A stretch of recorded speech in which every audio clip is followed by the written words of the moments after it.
सिक्कों की थैली। तेनालीरामा की कहानी। उस रात मौसम खराब था। शाम के समय विट्ठल स्वामी मंदिर से लौटते हुए तेनालीरामा आंधी तूफान में फंस गया। घर पहुंचने का कोई उपाय न पाकर तेनाली ने पास की एक सराय में शरण ली। उसके सारे कपड़े भीग चुके थे। सराय के मालिक ने आग जला रखी थी, जिसे घेर कर अनेक लोग बैठे थे।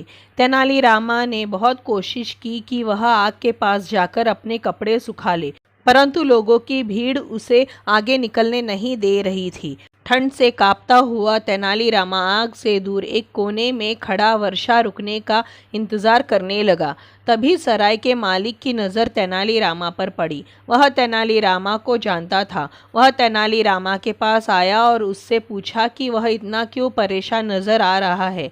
तेनालीरामा ने बताया, जब मैं आंधी से बचते हुए यहाँ आ रहा था तभी मेरे हाथ से मेरी थैली कहीं गिर गई। उसमें 20 सोने के सिक्के थे। अब तक कई लोग तेनालीरामा के आसपास जमा हो गए थे। तुमने वह थैली कहाँ गिराई थी? सराय के मालिक ने तेनालीरामा से पूछा। अन्य कई लोग आग के पास से उठकर तेनालीरामा के पास आ गए। इस सराय और मंदिर के बीच कहीं भी गिर गई होगी, मुझे याद नहीं है, तेनालीरामा बोला। जैसे ही तूफान थमता है मैं जाकर ढूंढता हूँ, मेरी थैली मिल ही जाएगी। इस तूफान में कौन उठाएगा मेरी थैली? अगर मैं तुम्हारी जगह होता तो। सराय का मालिक बोलने ही वाला था कि तेनालीरामा ने बीच में टोकते हुए कहो, हाँ हाँ, क्या करते तुम? क्यों न वहाँ आग के पास बैठकर गर्मी लेते हुए बताओ कि तुम्हारे विचार से मुझे इस खराब मौसम में अपनी थैली किस प्रकार ढूंढनी चाहिए।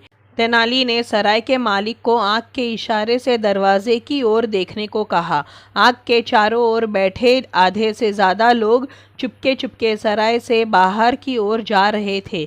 20 सोने के सिक्के का लालच लोगों को आग की गर्मी छोड़कर बाहर तूफान में भटकने के लिए काफ़ी था।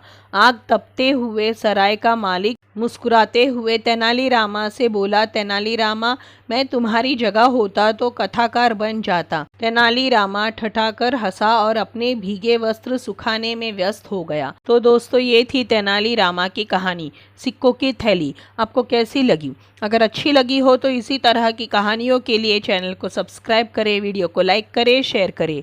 धन्यवाद।